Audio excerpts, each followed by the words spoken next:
산림항공본부는 우리 배태군 이사님 덕분에 인연이 맺어지기는 했는데, 제가 이제 산림문학회 와서 역사를 살펴보니까 산림문학회가 태동하게 된 것이 산불 끄던 분들의 이야기를 담으면서 시작이 된 걸로 알고 있습니다.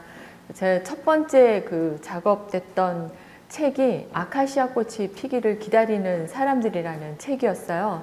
그래서 제가 와서 그 책이 너무 궁금했어요. 왜 아카시아 꽃이 피기를 기다리는 사람들일까 했더니, 그때쯤이면 산불이 좀 덜 하다는 소리를 들었어요.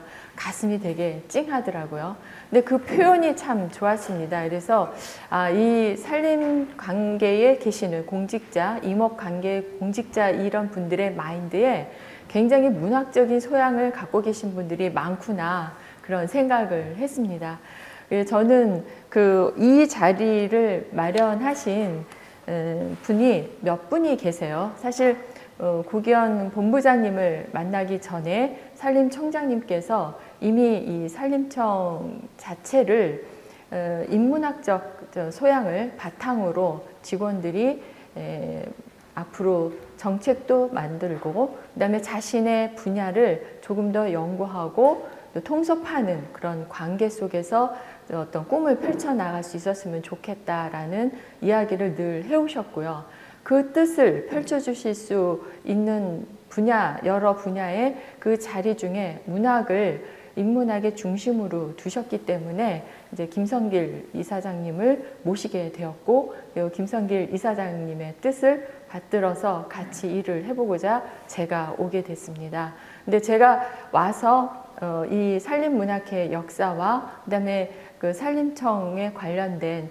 일을 하시는 분들의 이야기를 이렇게 들으면서 다른 어떤 공직자들의 분들보다도 훨씬 더 굉장히 문학적인 소양들을 많이 갖추신 분이다라는 것을 느낄 수 있었습니다. 그래서 오늘 이렇게 사실 산불 방지 기간이고 가장 비상 시기에 이런 자리를 만들었다라는 것도 저한테도 굉장히 좀 죄송스럽고 감사하고 그렇습니다.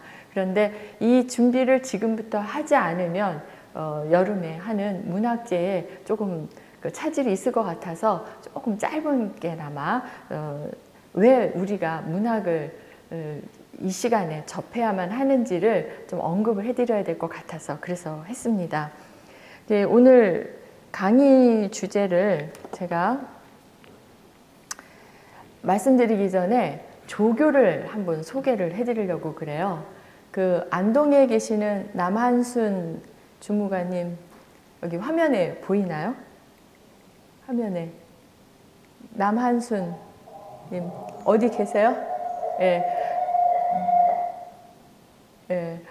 저희 산림문학회에 산림항공본부 관계되시는 회원이 두 분이 계세요. 청량지소의 남궁농은 선생님, 예, 거기 계시고요. 예. 그 다음에 이제 안동에 남한순 주무관님, 이렇게 두 분이 저희 산림문학회 회원이시고, 이분들은 이미 공모전을 통해서 자신의 재능을 발휘를 하셨던 분들입니다. 그리고 그 전에 아마 여러분들이 잘 알고 있는 배태군 이사님이 여기 계실 때 독서를 많이 하시고, 그 다음에 이제 산불 끄면서 느꼈던 안타까움을 글로 쓰기 시작하시면서 시인으로 활동을 하고 계셨고, 그래서 지금 저희 산림문학회의 이사로 또 편집위원으로 저와 같이 활동을 하고 계십니다. 그래서 산림항공본부에 계시는 분들이 사실은 곳곳에 문학하고 관계되시는 분들이 많이 있으세요.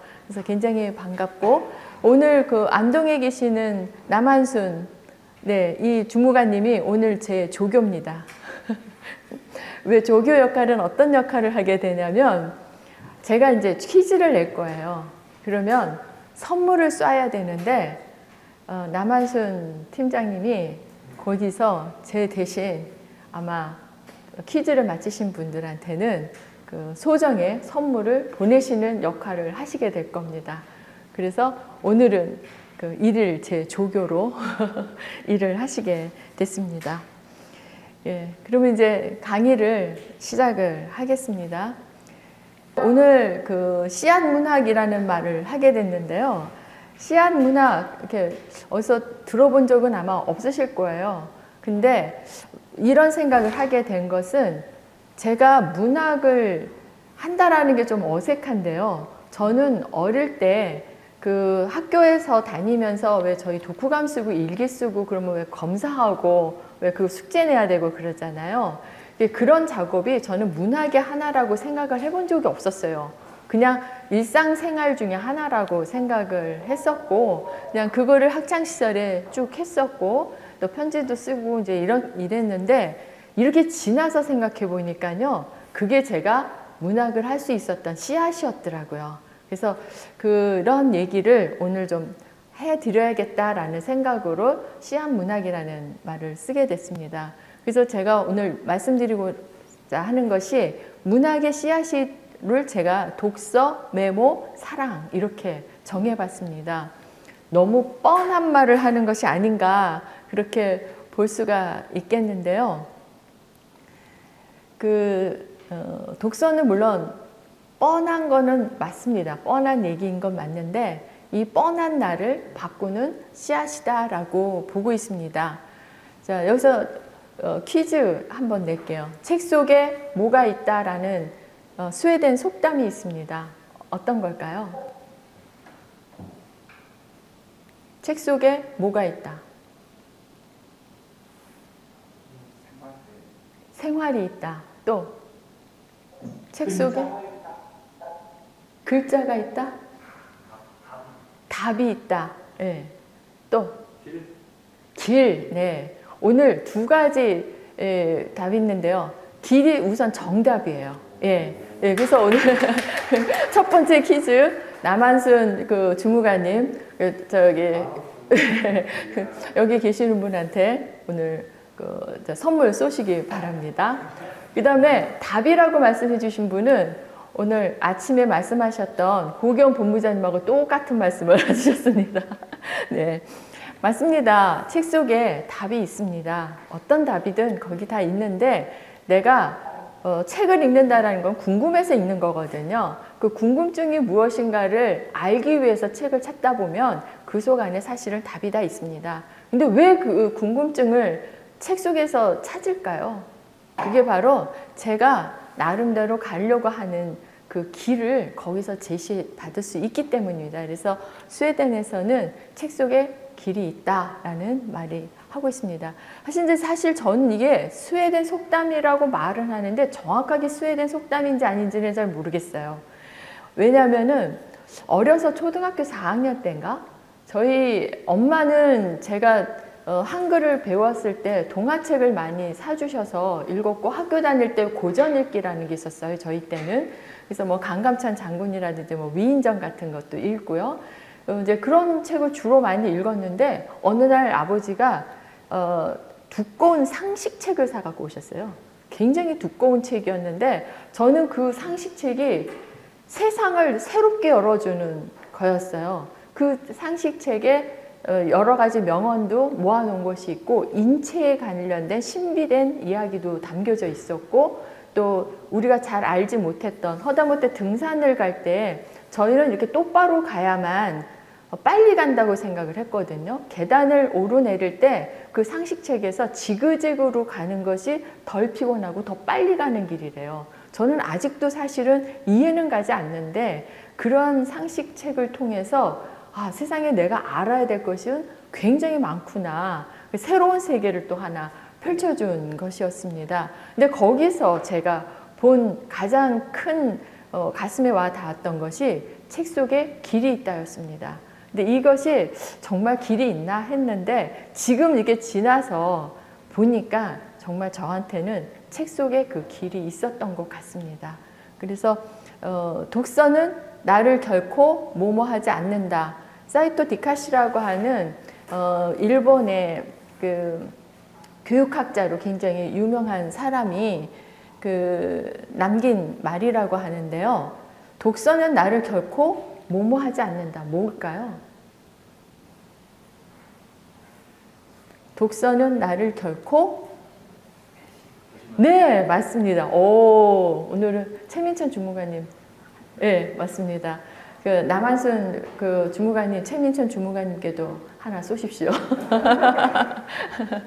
네, 독서는 나를 결코 배신하지 않는다라는 말을 해서 했는데요. 제가 오늘 이 두 나라의 이야기를 하는 이유가 있습니다. 우리나라 독서율이 얼마큼 되는지 아세요? 작년 통계청 기록에 의하면은 우리나라 독서율이 19세 이상으로 아마 볼 거예요. 48%밖에 안 됩니다. 그러니까 50% 이상이 책을 안 읽는다라는 거예요. 그러니까 막 극소수는 한 달에 두세 권씩 책을 읽는 분들이 계시겠지만 1년에 한 권도 책을 읽지 않는 사람이 50%가 넘는다고 합니다. 근데 일본은 물론 우리가 잘 알고 있다시피 독서율이 그거에 비하면 조금 더 높아요. 근데 세계에서 가장 1위인 독서율을 보이고 있는 곳이 스웨덴이에요. 근데 이 스웨덴의 얘기에서 좀 흥미로운 것이 뭐였냐면 2018년도인가 그때 기록에 89.7%인가 독서율이 나왔대요. 그 우리가 생각해 볼 땐 굉장히 높지 않아요?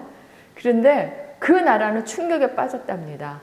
2년 전에 조사했었을 때 90%가 넘었는데 그 사이 2년 사이에 2% 이상이 떨어졌다. 이거 큰일이다.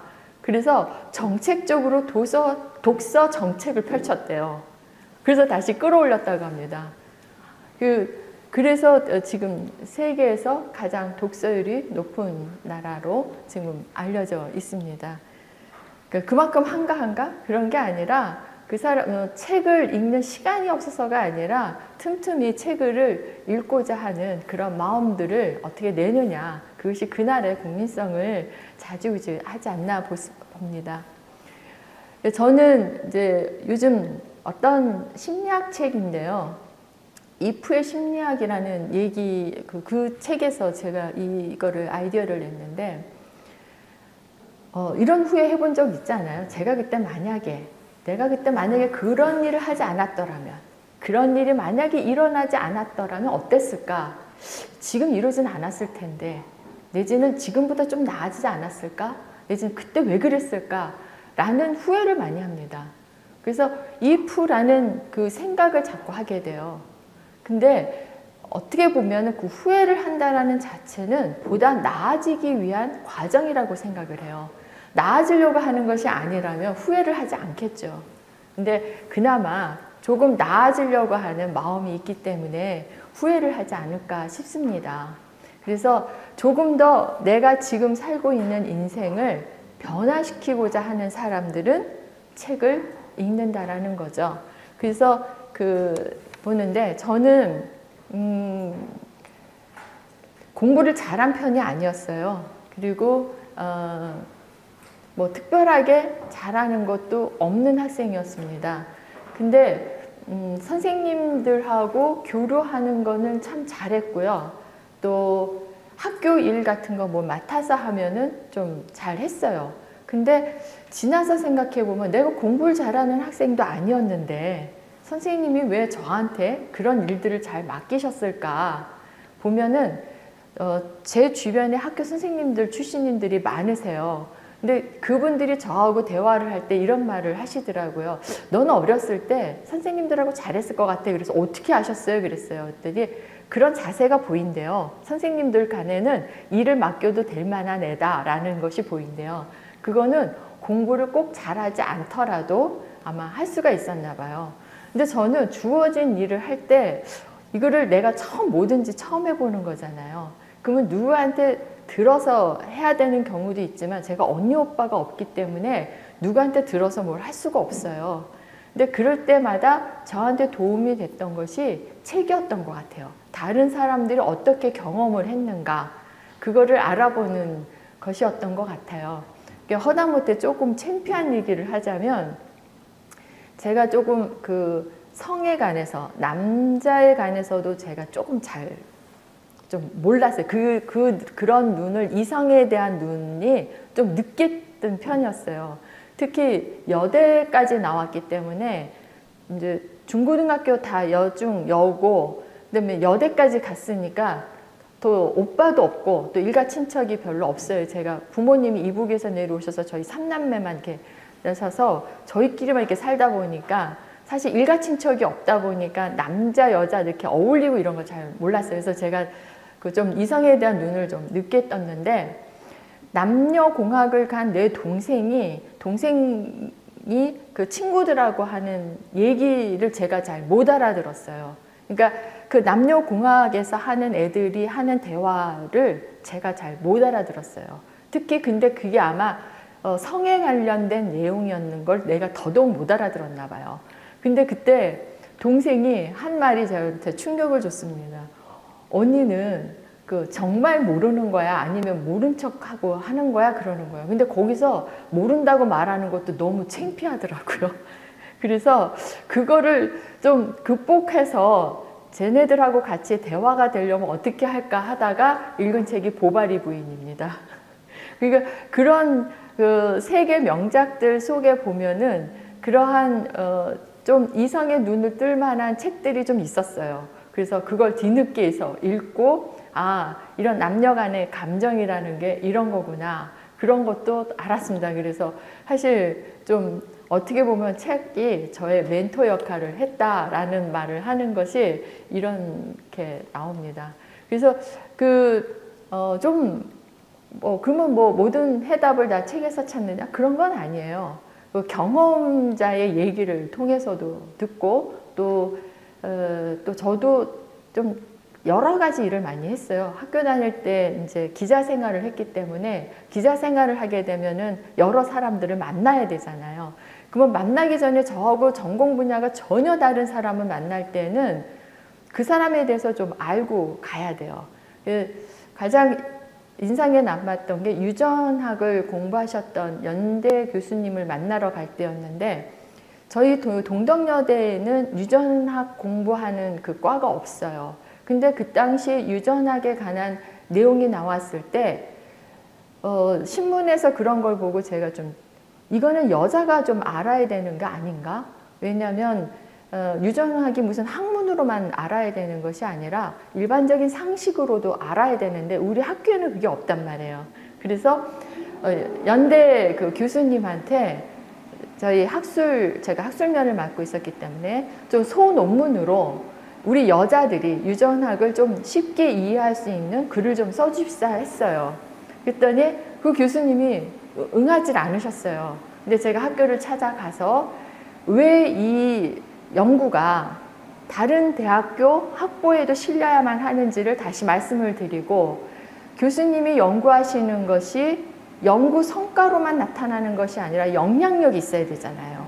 근데 이 유전학은 그거를 공부하는 사람한테만 필요한 것이 아니라 우리 같이 가정을 이제 앞으로 이끌어갈 여자들이 이것이 왜 중요한가를 좀 상식적으로라도 알아야 될 것 같습니다. 그렇다면 교수님이 좀 번거롭더라도 우리 학교 학생들한테 알려줄 수 있도록 좀 도와주십시오 했더니 그 말에 감동을 하셔서 해주셨어요. 그래서 그런 다른 사람의 경험과 그 다른 사람의 그 학식을 좀 빼내오려면 설득력이 좀 있어야 돼요. 근데 그 설득력을 갖추는 방법도 그 사람에 대한 연구를 하는 것도 다 어떻게 보면은 책을 읽으면서 사람들의 심리를 파악하고 어떻게 하면 그 사람을 이해하고 설득할 수 있을까 그런 거를 몸으로 좀 체득할 수 있었던 것 같아요. 그래서 저는 어떤 그 일에 있어서의 그 멘토 역할은 독서였다. 그래서 저는 그런 후회를 저도 많이 하기는 하지만 되도록이면 덜 하려고 하면서 그럴 수 있는 길을 독서에서 좀 찾는 그런 편입니다. 그 연대 그 철학과 교수님 아마 김현석 교수님을 너무 잘 알고 계시는데 그분은 아직도 한 20년? 지금 2020년인데 2023년까지 강의가 다 꽉 차셨대요. 지금 연세가 103세인가? 우리나라 나이로? 그러실 거예요. 그런데 아직도 강의가 3년치는 더 하셔야 돼요. 시간이 지금 빽빽하게 스케줄이 다 차셨대요. 그래서 굉장히 이제 놀랐는데 그분이 100세가 안 됐을 때, 한 10년 넘었을 때인데, 어느 강의 때 하신 말씀 중에 제가 굉장히 인상적인 게, 내가 이렇게 오래 살 줄 알았더라면, 좀 80세쯤 해서 사랑을 했을 텐데, 라는 얘기를 하셨어요. 그리고, 예, 그러니까 이렇게 오래 살 줄 몰랐다는 거예요. 그랬으면은 조금 미리 또 사랑을 한 번 더 할 걸. 나는 그렇게 생각을 안 했던 게 좀 후회스럽대. 난 그분이 후회하는 거 처음 봤어요. 그래서 좀 그 말이 인상적이었고, 그 성장하는 사람을 늙지 않는다는 말씀하셨어요. 아, 그 말도 굉장히 와닿더라고요. 이 분은 늙어가시는 분이 아니셨던 거예요. 계속 성장을 하셨던 분이죠. 근데 우리가 만약에 뭔가를 하려고 노력하지 않는다면 그런 성장이 거기서 멈춘 것이 아닌가라는 그런 부끄러움이 그분 얘기를 들으면서 했습니다. 그래서 또 이분도 아마 지금은 102살쯤 됐었을 텐데, 벤자민 페렌치라고 해서 국제형사재판소를 만든 분이 있어요. 이 분이 한 말 중에 미래에 대해, 그러니까 뭐든 언제라도 일단 시도해 보아야 한다라는 말을 했는데, 그분이 이제 책 내신 것이 마지막으로 자기가 하는 말이다 그러면서 책을 낸 것에서 그런 말이 있었어요. 근데 이분들의 공통점이 뭐냐면 배움을 놓지 않는다라는 거죠. 100세가 넘으신 분들인데 아직도 끊임없이 성장을 추구하고 계신다라는 거예요. 그래서 제가 생각할 때는 이분들이 늙지 않게, 그러니까 정신적으로 늙지 않게 살아가는 방법이 바로 배움이고, 그 배움은 계속 독서에서 또 시작되는 것이 아닌가라는 생각을 해봤습니다. 그래서 지금 인생 그대로를 그냥 살고 말 것이냐, 아니면 누가 이끌어가는 대로 그냥 끌려가고 말 것이냐, 아니면 지금쯤 내가 인생을 내 나름대로 설계해서 나를 끌고 가는, 또 누군가를 같이 끌고 갈 수 있는 사람이 될 것이냐, 그 변화의 기로에서 뭔가를 찾아야 될 때에는 책을 한번 찾아보시는 것이 좋지 않을까, 그런 생각이 듭니다. 독서로 얻을 수 있는 게 많이 있어요. 여러분들은 독서에서 뭘 얻죠? 뭘 얻을까요? 네, 지식 얻습니다. 또 요즘 정보화 시대이기 때문에 정보도 많이 얻어요. 아마 지식이 정보에 같이 이제 들어가겠죠? 또 뭐가 있을까요?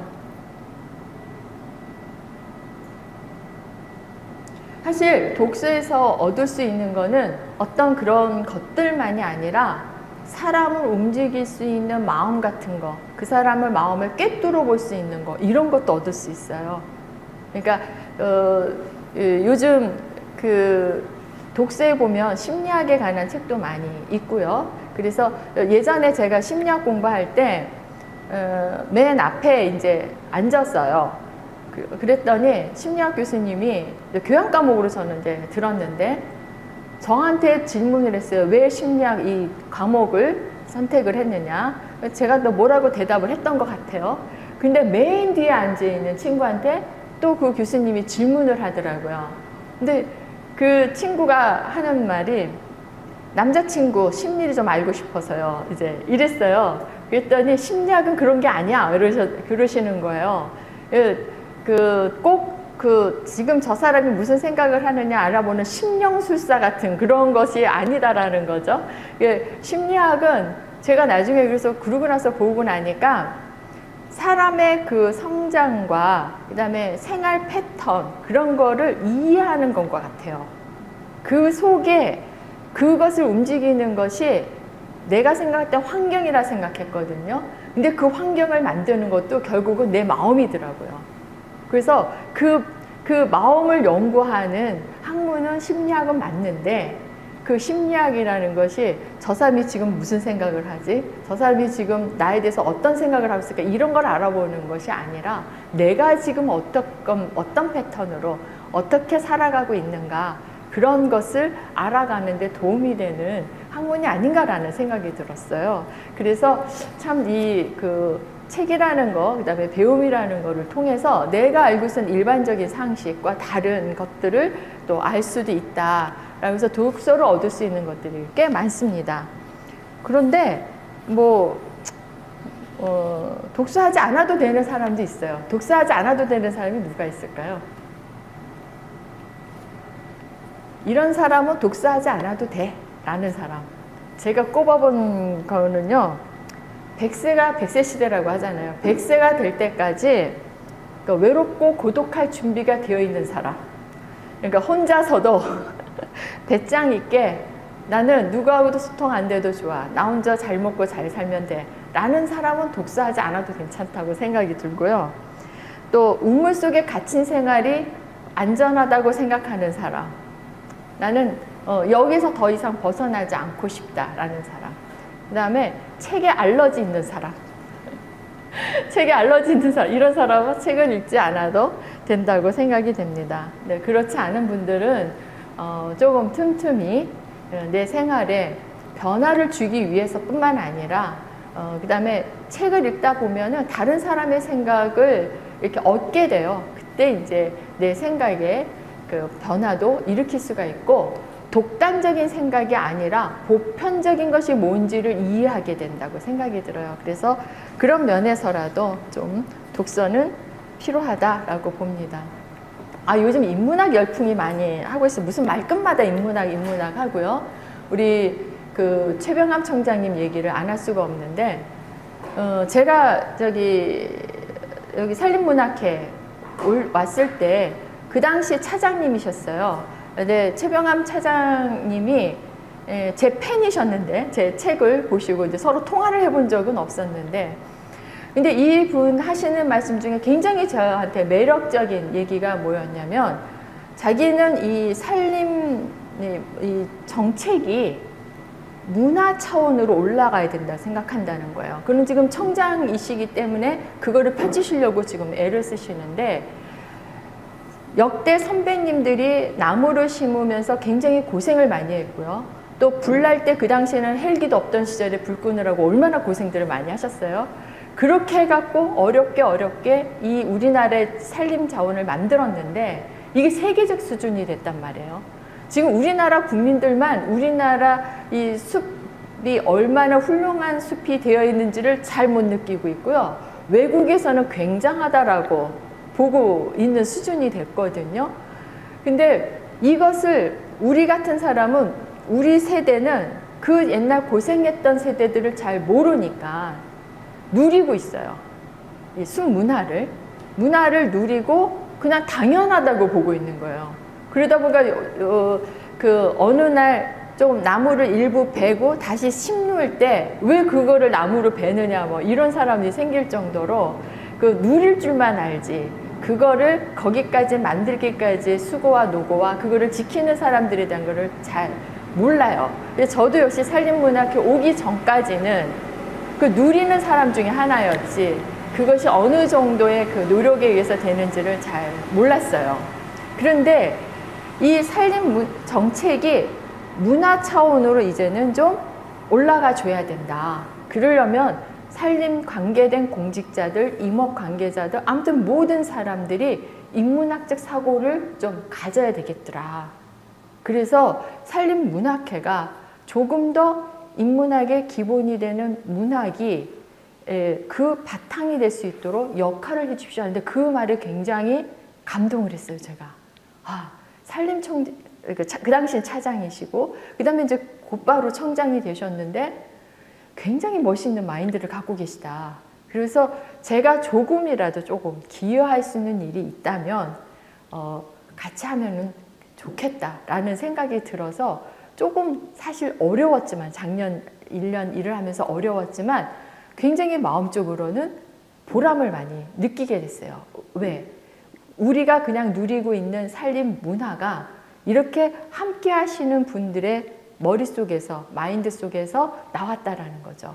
근데 이것이 조금 더 좀 수준 있게 산림 문화 형성이 될 수 있도록 정책적으로도 또 펼쳐나가기를 바라시는 분들이 계시는구나를 발견하고 굉장히 반가웠습니다. 근데 이 인문학이라는 게요, 그런 문화, 사학, 그러니까 역사, 그 다음에 심리학, 뭐 철학, 이런 것들이 다 복합적이에요. 이것을 같이 인문학이라고 하는데 도대체 왜 이렇게 열풍이 일어나고 있는가. 예전에 저희 때만 하더라도 여상, 그 다음에 왜 남자들은 기술학교 이런 데 가서 그 기술을 배워야만 먹고 산다고 저희 아버지 때 세대들은 자녀들을 키울 때 기술 배워. 그래야지 먹고 살아. 라는 얘기를 많이 했어요. 근데 요즘은 어떤 분야를 뭐 이렇게 하느냐에 따라서 다양하게 갈 수 있는 게 있더라고. 꼭 기술만이 아니어도. 그래서 텔레비전에 나오는 보면은 기술적인 부분만 있을 것 같은데 거기에 심리학을 전공한 사람도 들어가요. 그러니까 세팅하는 무대 세팅을 하더라도 심리학이 들어가고요. 그 다음에 철학이 들어가고요. 그래요. 그게 왜 그러냐면 그런 것들이 바탕이 돼서 이루어지는 것이 어떤 하나의 문화를 형성해 나가는 바탕이 되기 때문이네. 그렇더라고요. 지금은 이제 연세가 좀 있으시고 얼마 전에 좀 다치신 분인데 작은 기업을 하셨던 분이 계세요. 그분이 한참 일을 하셨던 시기가 LG하고 삼성의 전자 부품을 갖다 이렇게 납품하시던 분이 계세요. 그분이 고등학교 때 문학반 활동을 하셨대요. 뭐 글 쓰고 이런 것도 있겠지만 독서 토론 같은 것도 하고 그랬겠죠. 그런 문학반 토론을 했던 18살 때의 마음이 있어서 그 마음으로 꾸준히 문학과 예술을 사랑하는 사람으로 기업을 하시면서도 잃지 않고 사셨나 봐요. 근데 이분이 문학이 얼만큼 그 기업에 도움이 됐냐면 바이어를 만날 때 특히 이제 독일 바이어나 일본 바이어를 만날 때 문학 얘기를 하면은 굉장히 잘 된대요. 계약이. 그 사람들한테 무슨 뭐 기술적인 얘기하고 이렇게 해갖고 계약을 따는 것이 아니라 대화를 하면서 문학 얘기를 하면은 오히려 그 사람들하고 더 공감대가 잘 형성이 돼서 계약이 잘 됐대요. 그래서 이분은 새로 직원을 뽑을 때 이제 졸업을 하고 오니까 학생들 수준이 너무 좋은 거예요. 요즘 애들 스펙이 굉장히 좋죠. 이력서들 보면은 예전에 저희들이 갖지 못했던 스펙들이 어마어마하고 영어 실력들은 다 뭐 기본이고 이렇단 말이에요. 그러니까 실력들이 좋은 아이 중에서 어떤 사람을 뽑아야 될지 잘 몰라요. 근데 이 분야 생각하는 것이 그 기술을 갖고 우리 회사에서 어떠한 영향력을 미칠 수 있는가를 보기 위한 테스트를 한대요. 그게 문학적인 테스트라는 거예요. 근데 대기업에서 뽑는 질문도 그런 게 많이 있어요. 네가 지금 그런 기술을 갖고 있어. 그걸 갖고 우리 회사에서 어떻게 할 건데? 무조건 옛날에는 하면은 저를 무조건 뽑아주시면은 제가 어떻게든지 잘해보겠습니다. 요즘 그렇게 안 통해요. 그거를 구체적으로 말을 할 수 있어야 돼요. 근데 그것에 무엇이 있어야 되냐면 감동이 있어야 돼요. 그래서 그 사람을 설득시킬 수 있어야 되는 거죠. 제가 컴퓨터 이러이러한 거를 잘해요. 그래? 여기도 잘하는 사람 많아. 뭘 잘한다라는 것은 중요하지가 않아요, 지금은. 그 사람이 그 기술을 갖고 우리 회사에 어떤 기여를 하려는 마인드를 갖고 있는가. 그것이 바로 인문학적 소양이기 때문에 지금은 학생들한테 이제 주입식 교육이 아니라 소통의 교육을 시켜야 돼서 인문학이 열풍을 하고 있고 또 이게 청소년 인문학 강좌, 인문학의 길을 묻다라는 강좌가 유행처럼 번지고 있습니다. 그래서 지금은 유산으로 남겨줘야 될 것이 뭐 만약에 이제 이발사가 이발 기술을 아들한테 전달해주고 이런 게 아니라 요즘은 옛날 뭐 바리깡이라 그러죠. 그런 걸로 이제 이발을 안 한단 말이에요. 그렇죠? 요즘은 또 뭐 가위를 한단 말이에요. 그러니까 그 기술은 발전하는 거에 따라서 아들이 만약에 이걸 하고 싶으면 그거를 배우러 다녀요. 더 좋은 기술을 배울 수 있어요. 그런데 그거를 갖고 내가 서비스업을 통해서 사람들한테 어떤 서비스를 할 것인가에 대한 마인드를 갖고 있으면 달라지는 거죠. 그 직업을 하는데. 그러니까 자신이 직업을 가진 거에 관해서 내가 기여도가 어떻다라는 생각을 하고 한다면은 달라져요. 근데 그러한 소양은 기술적으로만 있는 것이 아니라 그런 소양, 그러니까 바탕이 있어야 된다는 거예요. 제가 작년에 고견 본부장님이 초청을 하셔갖고 저희가 사실은 뵙고 싶었던 분인데 또 불러주셔서 저희 편집위원들이 여기 방문을 한 적이 있었어요. 와서 제가 가장 크게 놀란 게 저 헬리콥터 제일 큰 그 프로펠러 하나가 8억이라면요. 요 한쪽이 예? 저 완전히 놀랐어요. 그것도 중고품을 샀는데 그렇다면서요. 저희는 상상할 수 없는 가격에 그거를 다루시는 거더라고요. 근데 그 기계가, 그러니까 그 헬리콥터라고 하는 그거를 다루면은 섬세한 정밀한 기술이 있어야 된다고 봐요. 그러니까 그 값어치 있는 것을 다루고 그것이 지금 유용하게 쓰이겠죠. 근데 그러한 자부심을 갖고 있지 않으면은 나는 기계적으로 일을 하는 사람일 수밖에 없을 것 같아요. 허다못해 저희가 사실 이렇게 열심히 일을 하는 거는 가족을 위해서 일하는 사람도 있고 나 자신의 어떤 뭐 자아 발견 내지는 개발 뭐 이런 거를 위해서 일을 한다는 사람도 있는데 이따가도 또 얘기를 하겠지만 기본적으로는 그 사랑의 마음이 있기 때문에 그런 거거든요. 근데 저도 이제 이런 일을 하게 된 것이 저희 엄마 때문에 약간 그 영향을 받았어요. 저는 아까도 이제 뭐 30년이 넘었어요. 제가 등단한 지. 근데 이런 활동을 한 게요. 5년도 안 됐어요. 그러니까 25년 동안 20대 후반에 등단을 해서 나와 보니까 교과서에 나왔던 선생님들 있잖아요. 뭐 박재삼 시인이니 서정주 시인이니 이런 분들하고 같이 신앙송하러 다니고 그랬는데 이상하게 저는 그런 분들을 만나서 막 즐거워야 되는데 그 당시엔 별로 즐겁지가 않았어요. 그리고 너무 저 입장에서는 어렵게 그때 신혼생활 할 때여서 그랬나 봐요. 너무 힘들게 살 때여갖고 문학을 한다는 게 저한테 사치스러운 일이었어요.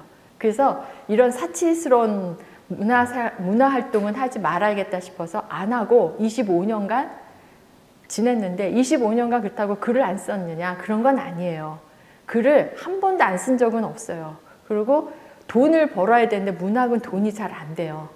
그래서 돈 되는 글을 쓰면서 내 필력을 계속 늘릴 수 있는 게 대필 작가였어요. 그래서 저는 남의 원고 써주는 일을 30년을 했어요.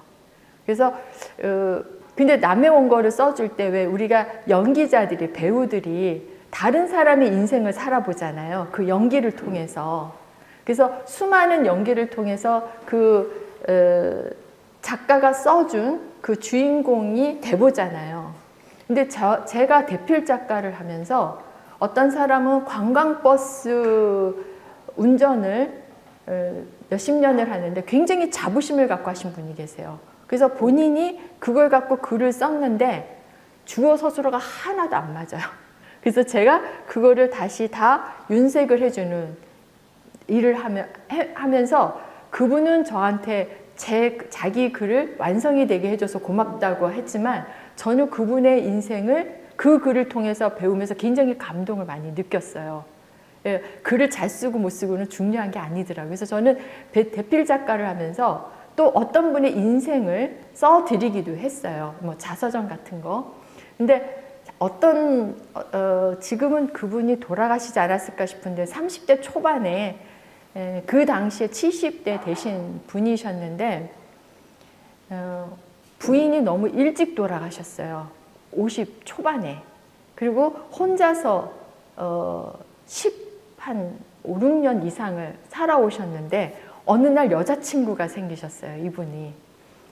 근데 그 여자친구하고 그 당시에, 그러니까 지금 보자면은 한 25, 6년 전, 그러니까 30년 전 얘기예요. 그 30년 전에 여자친구하고 그냥 사시는 거예요. 근데 그 두 분이 어떻게 했냐면 우리는 그냥 친구처럼 같이 인생을 살아가자 그러면서 사신대요. 그 여자분도 굉장히 멋있는 분이셨던 것 같아요. 근데 그분들의 얘기를 들으면서 제가 원고를 쓰면서 굉장히 많이 감동을 받았어요. 그래서 저는 대필 작가를 하면서 그 사람의 인생을 제가 다시 사는 느낌이 들었고 또 그 대필 작가로서 또 원고를 좀 받아서 애기 뭐 학비도 좀 되고 이제 이렇게 생활을 했어요. 그런데 정작 제 원고를 쌓아놓고, 그러니까 남의 원고는 그때그때마다 써서 이제 책이 나오지만은 남의 원고, 내 원고는 컴퓨터 안에 계속 저장이 되고 있었어요. 근데 어느 날 제가 몸이 약해지고 수술을 받을 일도 생기고 이러다 보니까 남편이 그런 얘기를 하더라고요. 자기는 금세 죽어도 그렇게 크게 후회가 안 되겠더라. 왜? 자기 하고 싶은 대로 다 하고 살았기 때문에. 근데 나보고 뭐가 하고 싶냐 그러더라고요. 그래서 저 컴퓨터 안에 있는 내 글 좀 한번 내보냈으면 좋겠다 그랬어요. 내가 이렇게 꽉 차 있는 느낌인 거예요. 이게 소화가 안 되고 저걸 좀 내보내고 싶다. 그리고 나도 사람을 좀 만나서 이렇게 좀 대화를 해야겠다. 이런 글을 쓰고 그걸 갖고 서로 대화하는 그런 일을 좀 하고 싶다. 그랬더니 그렇게 해보라고. 그래서 이제 다시 활동을 하게 되면서 이제 워낙 연륜이 있다 보니까 이제 뭐 한국문협하고 이제 국제패 뭐 이런 데서 이제 활동을 하면서 이제 산림문학회에 오게 된 거거든요. 그래서 쓰지 않은 적은 없는데 굉장히 조금 갑갑하게 살았었어요. 근데 이제 소통을 하려고 하다 보니까 그동안 내가 마음속으로 갖고 있었던 것들을 내놓는 방법이 바로 인문학 과정이더라고요. 그 당시에는 그런 용어를 생각을 안 하고 내 나름대로 작업한 것들이 있어요. 근데 그런 것들을 지금 조금씩 내놓는 게 그게 요즘 인문학 열풍 중에 하나로 꼽히는 거더라고요. 그래서 이게 우리 엄마가 돌아가시기 전에 사회에 자기가 기여한 게 없는 게 후회가 된다는 말씀을 하셔서 제가 그 이후로 엄마 돌아가시고 난 이후로 내가 갖고 있는 이러한 것을 조금 좀 내놓을 수 있다면 그것이 사회적 기여가 되지 않을까 그런 생각을 했습니다. 그래서 인문학적 사고라는 것은 어떤 전문적인 그런 것은 아니라 같이 어울려서 소통할 수 있는 그러한 방법을 연구해 가는 거라고 생각을 해요. 그래서 아마 여기 계시는 분들도 뭐 기술적으로 하시는 분도 계실 거고 뭐 헬리콥터 이렇게 기장 역할을 하시는 분도 계실 거고 또 뒤에서 뭔가를 해주셔야 되는 분도 사무 보시는 분들 이런 분들 분야별로 아마 다 있을 거예요. 그러한 분들이 단 하나로 다 귀결이 되거든요. 우리나라에 산불이 나지 않게끔 또 산불이 났을 때 빨리 제압을 해서 더 이상의 피해가 없게끔 하는 거에 되는데 내가 갖고 있는 기술 하나만 갖고는 안 된단 말이에요. 이것이 다 어우러져야 된단 말이에요. 그래서 어우러져서 무엇인가가 지혜로운 뭔가 방향이 딱 나오게끔 하는 것이 요즘 그 최재천 교수에 의해서 나온 통섭이라고 하는 것이죠. 근데 이 통섭에서 중요한 것이 소통인데 이 소통의 방법이 서로 뭐 우리 말귀를 못 알아들어서 소통이 안 되는 게 아니에요. 그 사람의 마음을 내가 받아들이려고 하지 않고 넌 그렇게 말해, 난 이렇게 생각해. 이것만 주장을 하면은 안 되거든요. 근데 왜 그렇게 소통이 안 되냐면은 내 것만 주장하기 때문에 그래요. 그래서 서로 내가 알고 있는 분야와 저 사람이 알고 있는 분야를 조금씩 서로 다 알고 있어야 된다는 거죠. 그래서 이것이 같이 버무려져서 하나의 아이디어로 나올 수 있어야 된다. 그런 마인드를 가져야 된다. 그래서 인문학 열풍이 불고 있는 것이고 또 이 산림 정책도 문화 차원을 끌어올리기 위해서는 그런 소통의 마인드, 서로가 함께 어울리고 하는 나만이 아니라 함께 같이 간다라고 하는 이 마인드를 끌어올리기 위해서는 이런 인문학적 소양이 필요하다라고 이렇게 보기 때문인 것 같습니다. 이제 저는 이제 이 메모를 뭐 일기, 편지, 감상문, 감상문도 뭐 여러 가지가 있겠죠. 뭐 여행기를 쓰시는 분도 계실 거고, 독후감도 있을 거고, 또 이제 뭐 여러 가지가 아마 있을 거예요. 근데 저는 이거를 또 문학의 씨앗이라고 보냐면은 어려서 저희 일기 썼던 거 있잖아요. 그런 습관이 글을 쓰는데 힘이 됐다라고 보고 있고요. 그다음에 이제 제가 이게 다 지나서 내가 글을 타고난 천재는 아닌데 계속 그래도 글을 쓰게 된 계기가 뭐였나 봤더니 어려서 국군 장병에게 보냈던 편지가 저한테 도움이 됐던 것 같아요. 아마 군인들은 아실 거예요. 저 초등학생, 중고등학생들이 오는 편지 받아본 경험 있으신가요? 없으세요? 이쪽은 없으실 나이야. 그거 받아보신, 지금 아마 잠깐 나가신 우리 여기 계셨던 분, 예, 이분은 아마 제 편지를 받아보신 분 중일 수도 있어. 근데 그 당시에는 국군 장병에게 보내는 편지가 있었는데요. 제가 한 장병은 졸업할 때까지 초등학교 때 계속 편지를 주고받았던 분이 계세요.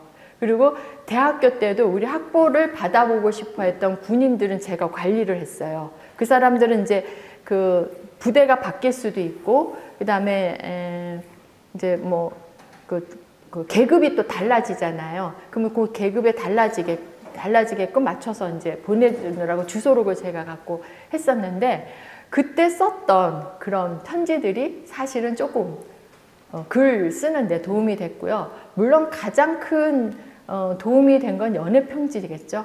연애 편지가 가장 큰 도움이 되겠죠.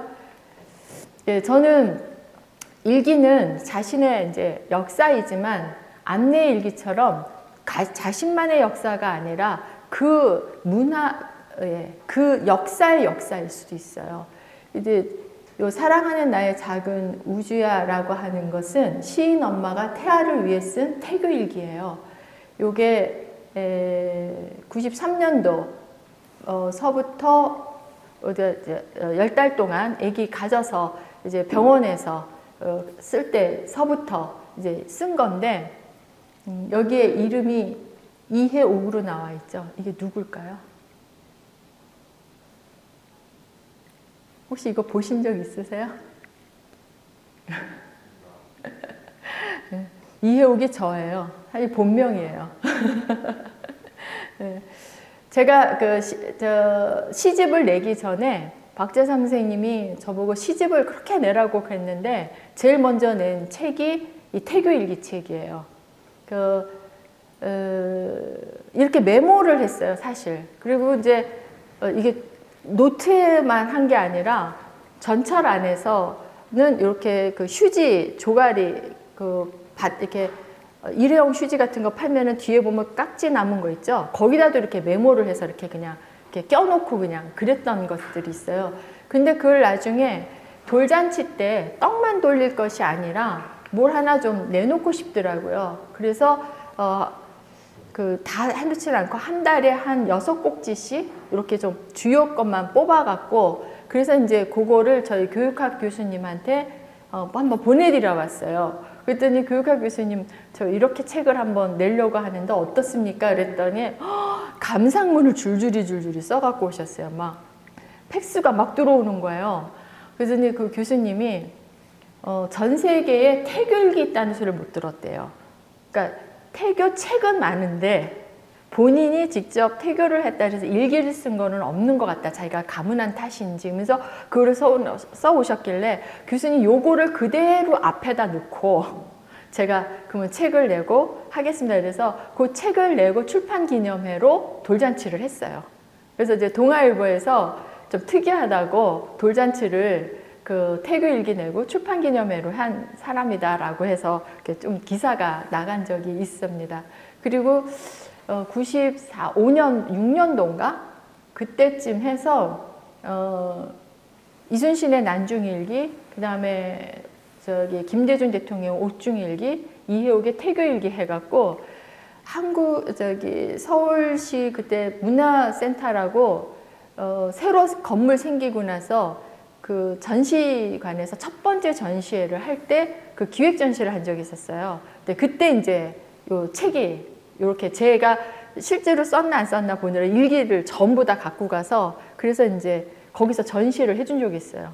근데 제가 그때 정말 먹고 살기 힘들 정도로 바쁠 때여갖고 그 전시회를 가서 그냥 이렇게 전시회가 됐구나 이렇게만 이제 보고 와서 기념사진 하나 찍어 놓지를 못했는데 지금 같았으면 이렇게 뭐 카메라나 뭐 이런 걸 들고 가서 뭐 이렇게 뭐 증명사진을 찍고 넣고 그랬을 텐데 그걸 못했어요. 그러다 보니까 그냥 이렇게만 지금 남겨놓게 됐습니다. 그래서 일기는 나중에 나는 이제 이때 쓸 때 어떤 생각이 했냐면은 우리 아들이 혹시 사춘기 때 말을 잘 안 들으면 이 책을 슬그머니 좀 줘야지. 그래서 엄마 마음을 조금 이해하게 하면 어떨까라고 생각을 하고 했는데 읽었는지 안 읽었는지 아직 확인 안 해봤어요. 근데 사춘기는 없이 그냥 무난히 잘 넘겼습니다. 그 다음에 이거 산림청장의 기촌일기 이건 누가 썼는지 아세요? 이것도 퀴즈. 산림청장 25대 산림청장입니다. 히트. 오, 네. 남한순 주무관님 여기 또 저기 스타벅스 커피 또 받으실 분 또 나왔습니다. 네. 네. 퇴임 후에 그 시골 양진역에 그림 같은 집을 짓고 지금 농사를 짓고 계시는 조윤한 청장님이 이제 그 산림문학회 때 그 고성에 산불 났을 때 그때 아주 고생하시고 그 애환을 모아서 책을 내면서 이 문학회가 만들게 됐죠. 이분은 그래서 이 습관이 일기 쓰고 메모하고 그다음에 SNS로 소통하고 시 쓰고 아주 그냥 꾸준히 작품 활동을 하고 계세요. 그래서 굉장히 구급 공무원부터 시작을 하셨다는 분이 고등학교 남들이 말하는 고등학교밖에 안 나왔다고 하면서도 그 어떤 분보다도 자신을 잘 읽어 가셨던 분입니다. 그래서 이제 그 산림청장의 기촌일기가 아주 또 재밌어요. 또 요즘은 SNS로 내셨던 책으로 시리즈로 해서 매년 또 책을 내고 계십니다. 그래서 이러한 것들은 자신의 역사이기도 해요. 자, 일기는 무엇을 젊게 할까요? 뭘 젊게 한다? 네? 뭐 젊게 하는 게 있습니다. 정신. 네, 맞습니다. 정신을 젊게 합니다. 예, 그 정신을 젊게 합니다. 또 저 커피 하나 쏩니다. 일기는 뇌를 젊게 해요. 예, 계속 기록을 해 나가기 때문에 정서적으로도 그렇고. 그 다음에 이제 편지는 이거는 제가 아들과 영국에서 3년간 이제 지냈었던 일이 있었어요. 일이 있어서 갔다가 3년간 거기서 지냈는데 남편이 저를 글로 보낸 거거든요. 그런데 남편이 나를 보내놓고 너무 외로워해서 남편을 위로하는 편지를 2, 3일에 한 번씩 보냈어요. 이메일로. 돈이 없으니까 우편으로 안 보내고 이메일이 있으니까 이제 이메일로 보냈는데 그게 237통이에요, 편지가. 그래서 그거를 한국에 와서 제가 다시 책으로 낸 겁니다. 3권을. 그래서 편지는 내 마음을 전하는 소통의 과정이기도 하고요. 따뜻한 마음을 전하고 받는데 굉장히 큰 도움이 됩니다. 이러한 것들이 바로 다 그 글감이 될 수 있는 거라, 내가 글을 쉽게 접할 수 있는 거라 소개를 드리는 거예요. 이 요청 편지라는 거는 이현복 서부지방산림청장이 그 직원들한테 매주 그 편지를 보내셨대요. 그래서 아침에 출근을 딱 하면은 이메일이 딱 뜨는 거예요. 청장님이 보내신 편지가 있는 거죠. 그것을 그 다음 서부지방산림청장님이 그 글이 너무 아까워서 요청 편지 해갖고 서부지방 거기 있는 그 주변에 천 이름이 요천이라는 것 같아요. 그래서 거기서 보낸 편지다라고 해서 요청 편지가 나온 겁니다. 이렇게 곳곳에 그 산림청을 시인청이라고 얘기하잖아요. 글 쓰는 분들이 참 많이 있으세요. 곳곳에. 그 다음에 이제 기록 중에 하나면 독후감이 있을 수가 있는데요. 요거는 독후감이라기보다는 신문이에요. 신문을 이제 그 중에서 이제 주요 요점을 이제 메모하게끔 했는데 요거는 우리 아들을 제가 수업할 때 했던 방법이에요. 우리 아들이 책을 많이 읽는 스타일은 아니고 저도 책을 그렇게 권하지는 않아요. 왜 그러냐면 권하면 안 읽거든. 그래서 본인이 마음에 내켜서 읽게끔 하는 거였는데 가끔은 이제 이렇게 그 신문을 오려서 이렇게 밑줄을 그어서 그 중에 한 느낌만 이렇게 쓰게 했어요. 이것도 글 힘을 늘리는데 도움이 됩니다. 그러면 이제 여행은 이제 요거는 이제 제가 이제 여행하면서 썼던 글들이 좀 몇 있어요. 그런데 그런 거를 쓰게 되면은 수필식으로 주로 쓰고 또 그 사이에 또 시도 넣고 이러는데 내 삶을 굉장히 풍요롭게 하는 게 여행이면서 그것도 기록으로 남기니까 또 하나의 역사가 되기도 하고 문학적인 그런 것도 되더라고요. 그래서 저는 그 문학의 씨앗은 이런 메모에서 비롯되는 것이지 대단하게 무슨 내가 시를 쓰겠다, 뭐 소설을 쓰겠다 해서 나오는 것은 아니다. 일상에서 건지시면 된다. 그래서 그런 얘기를 하고 싶었고 오늘 좀 시간이 없어서 사랑 이야기는 나중에 만약에 기회가 된다면 또 한 번 할 텐데 문학 속에는 사랑이 있습니다. 그래서 지금 아직도 사랑이 하고 싶으신 분은 남의 사랑 한번 들춰보시려면 문학책을 한번 보시면 좋을 것 같고요. 이제 젊으신 분들은 그 마음이 좀 와닿을 수 있어. 그리고 지금 필요해. 그러면은 할 수 있어요. 제가 밀양고등학교 애들 한 450명한테 강의를 했을 때 이런 얘기를 했어요. 이제 처음에 제가 뭐라 그랬냐면 지금 사랑하고 있는 사람 손 들어보세요 했더니 3명밖에 손을 안 들었어요. 450명 중에. 말이 안 되잖아요. 450명 중에 사랑하고 있는 사람이 3명밖에 없다는 게. 그건 아마 부끄러워서 말을 못했던 것 같아요. 근데 나중에 제 강의를 다 듣고 나서 지금부터 정말 사랑하고 있는데 말 못했던 사람 교장실로 오면 내가 내 책을 주겠다 그랬더니 엄청 많이 왔어요. 근데 왜 요즘 아이들이 우리가 생각했던 그 사랑은 아니에요. 방식이 틀려요. 근데 왜 문학을 안 하려고 하고 글을 안 읽으려고 하냐 했더니 사랑이 없어서 그래. 옛날에는 여자친구한테 좋은 말, 편지를 쓰고 싶어서 책을 읽고 거기서 좋은 구절을 뽑아서 막 하려고 했는데 요즘은 SNS에 응, 하하, 크크, 까까 이런 것만 넣어서 이모티콘 집어넣고 이러면 되니까 그런 애틋한 편지를 쓰게 되질 않아요. 마음의 전달을. 그러다 보니까 문학 속의 표현 같은 거를 보질 않는 거죠. 그리고 국어책에 나오는 문학은 그냥 문제풀이용으로만 보는 거예요. 그러니까 점수 잘 따기 위한 국어 공부를 하지 문학을 안 하는 거예요. 그러니까 문학이 재미가 없는 거야. 근데 거기에는 사실 많은 사랑 이야기가 담겨 있어서 그런 흥미로운 거를 좀 찾아봐도 된다. 그랬더니 그러면서 제가 이제 문학 속에 들어있는 사랑 이야기를 좀 했었는데 오늘 그 얘기는 좀 잘 못하게 됐네요.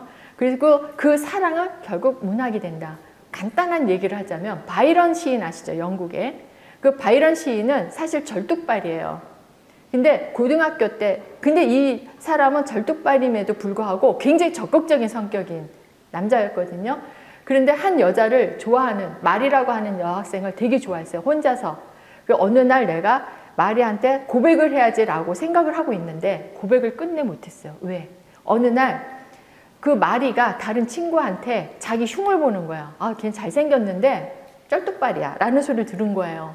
그래서 백석시고 넘어가고 그 충격을 받아서 이 바이런인데 그 고백을 못했어요. 근데 어느 날 엄마가 손수건을 여러 개 갖고 오더래요. 갖고 오시더니 그 중에 하나를 골라라 그러더래요. 그리고 그거를 이렇게 눈 밑에다 대거라 그러더래요. 그러니까 아들이 너무 희한하잖아요. 엄마가 좀 이상해. 근데 또 따라서 했대요. 그랬더니 네가 그렇게 좋아했던 마리가 결혼을 한다는구나. 실컷 울라고 그랬대요. 그랬더니 바이런이 울질 않은 거예요. 엄마의 마음을 알기 때문에. 자기의 가장 그 치부를 드러내는 바람에 그 사랑하는 마리한테 고백을 못했는데 그 이후로 이 사람은 시를 쓰기 시작했어요. 그래서 결국은 사랑은 잃고 시를 얻은 시인입니다. 기영도 시인이 사랑을 잃고 나는 쓰네라고 하는 이런 시도 썼지만 그 문학은 아픔 속에서도 많이 나와요. 그래서 애틋한 사랑에 실패를 해본 사람 내지는 그런 감정을 공감하고 싶은 사람은 문학 속에서도 충분히 느낄 수가 있습니다. 그러면 내가 지금 40인데 40에 지금 사랑 얘기했다 그래서 문제 있는 거 아니야? 근데 저는 사랑은 꼭 남녀 간의 애정만이 사랑은 아니잖아요. 저는 얼마 전에도 그런 얘기가 나왔는데, 리어카에다가 왜 폐휴지를 줍고 다니는 할머니, 할아버지가 자기 손자, 손주들 용돈을 주고 싶어서 그런 일을 한다라는 얘기. 그 다음에 그 돈을 모아서 장학금을 주는 사람도 있어요. 그런 사람들의 마음속에 사랑이 있어요. 그런 것도 다 사랑이지 사랑이 아닌 것은 없다고 봅니다. 그래서 사랑의 마음을 유지하거나 아니면 새로운 사랑의 울렁움을 갖고 있다면은 책을 읽으시고 또 그 책 속에서 또 새로운 감정을 얻으시고 또 그거를 또 내 감정하고 결부시켜서 한번 짧은 메모라도 하신다면 SNS도 괜찮아요. 그러한 것들이 모아져서 글을 쓸 수 있는 바탕이 된다. 이렇게 하고 있습니다. 그래서 저는 나에게 문학이란 아까 고기현 본부장님이 내 안의 글을 이제 보셨다고 하는데 내 안으로 가는 과정이다. 이 문학이라고 하는 결국은 나를 발견하고 나 자신을 다시 개발하고 표현하기 위한 그런 것이 나한테 문학이고 그 다음에 이걸로 인해서 타인을 나한테 초대하는 과정이다. 내 작품을 통해서 다른 사람을 초대하는 과정이다. 저는 이렇게 보고 있습니다. 그래서 조금 더 긴 시간 얘기를 할 수 있었더라면 사랑을 통해서 왜 문학이 결부시켜지고 있는가를 할 텐데 그런 건 나중에 또 한번 기회를 보도록 하고요. 이제 여러분들이 소소하게 갖고 있는 그런 마음을 작은 SNS에라도 메모를 하시고 또 가족들한테 메시지를 보내는 것도 문학이라고 생각하시고 그 표현을 그래 밥 먹어 알았어 오늘 퇴근해 일찍 이렇게 하지 말고 그 말을 조금이라도 한 번 더 이게 그런 거 있잖아요.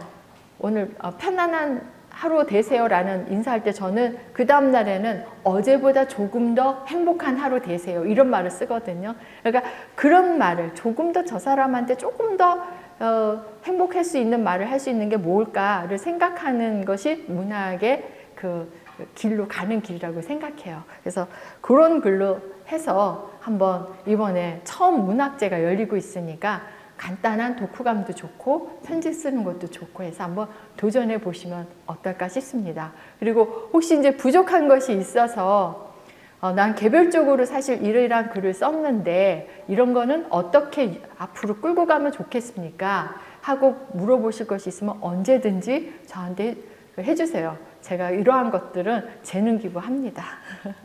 네, 고맙습니다. 오늘 시가 되는 하루가 되시기 바랍니다. 고맙습니다.